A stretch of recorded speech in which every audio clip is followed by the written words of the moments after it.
বহিরাগত কিছু লোক বিভিন্ন জায়গায় জড়ো হয়ে আছে, ভোট জাম করে ভোট চুরি করার জন্য উদ্যোগ নিচ্ছে। এবং এখানে তো খানিকটা আগে আপনারা প্রত্যক্ষ করলেন, কিছু মিসক্রিয়েন্ট অস্বাভাবিক অবস্থায় সেখানে দাঁড়িয়ে বিজেপির প্রচার করছে। এটা অত্যন্ত দুর্ভাগ্যের। ধর্মনগরের এই পরিবেশ ছিল না। ধর্মনগর শান্তশিষ্ট জায়গা, ধর্মনগর শান্তিপ্রিয় জনগণ এখানে আছেন। তো এটা তারা বরদাস্ত করবেন না। আপনারা যারা সাংবাদিকরা, খানিকটা আগে আপনারাও হেনস্থা হয়েছেন। সাংবাদিকরা কি কাজ করবেন না করবেন এটা সাংবাদিকদের নিজস্ব বিষয়বস্তু।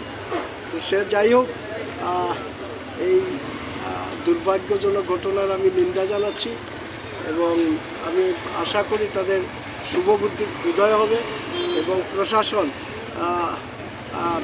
নিরপেক্ষ সংবিধানের প্রতি দায়বদ্ধতা রেখে, নির্বাচন দপ্তরের প্রতি দায়বদ্ধতা রেখে তারা কাজ করবে। যেমন যেমন বিষয় আসবে ঠিক তেমন তেমন প্রতিরোধ আমরা করে ধর্মনগরের শান্তির জায়গা, শান্তিপ্রিয় মানুষের শান্তির জন্য যা যা করা দরকার আমরা সবটাই করি। আচ্ছা, এই মুহূর্তে যে ঘটনাটা ঘটলো